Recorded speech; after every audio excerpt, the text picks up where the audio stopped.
Assalamualaikum warahmatullahi wabarakatuh. Perkenalkan, saya Muhammad Zafar Naladi dengan NIM 2123042178. Pada kali ini saya akan menyampaikan materi tentang sistem hukum Anglo-Saxon, Eropa kontinental, Islam, komunis, campuran, dan sistem hukum yang dianut oleh Indonesia. Baik, yang pertama, sistem hukum Anglo-Saxon. Sistem Anglo-Saxon adalah sistem hukum yang berkembang di Inggris pada masa Anglo-Saxon sekitar abad ke-6 hingga 11 Masehi.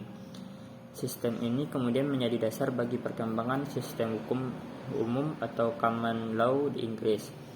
Beberapa ciri khas sistem hukum Anglo-Saxon adalah: yang pertama, hukum adat; kedua, hukum raja; yang ketiga, sistem gereja; yang keempat, hukum fisik; dan kelima, sistem gereja. Selanjutnya, sistem hukum Eropa kontinental. Sistem hukum Eropa kontinental yaitu sistem hukum Eropa yang didasarkan pada kode hukum tertulis, memisahkan hukum publik dan privat, dengan pengadilan cenderung bersifat inkuisitorial. Ini berbeda dari sistem common law yang lebih mengandalkan preseden dan peran aktif pengadilan dalam menciptakan hukum. Baik, yang selanjutnya, sistem hukum Islam.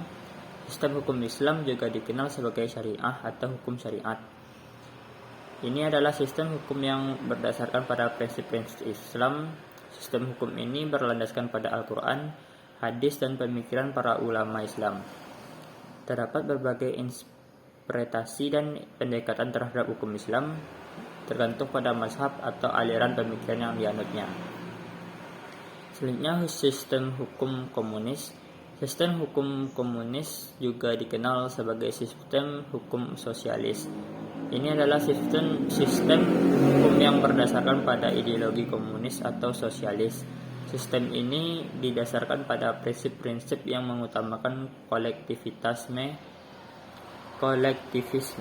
persamaan, dan penghapusan kepemilikan pribadi atas sumber daya produksi. Sistem hukum ini terutama diterapkan dalam negara-negara yang mengadopsi ideologi komunis seperti Uni Soviet, Tiongkok, Kuba, dan beberapa negara lain di Eropa Timur. Selanjutnya, sistem hukum campuran.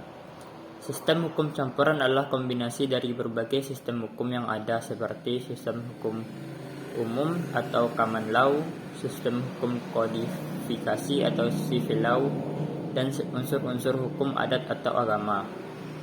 Sistem ini mencerminkan warisan hukum yang beragam dalam suatu negara atau yurisdiksi, dan sering kali merupakan hasil dari sejarah kolonial atau pengaruh budaya yang kompleks. Yang terakhir, sistem hukum yang dianut oleh Indonesia. Indonesia menganut sistem hukum campuran yang mencerminkan warisan hukum dari berbagai sumber. Sistem hukum Indonesia mencakup unsur-unsur dari hukum adat, hukum Islam, hukum Belanda atau hukum sipil, dan pengaruh hukum umum. Baik, demikian materi yang dapat saya sampaikan. Bila ada salah kata, mohon dimaafkan. Wabillahi taufiq. Yang saya akhiri dengan Assalamualaikum warahmatullahi wabarakatuh.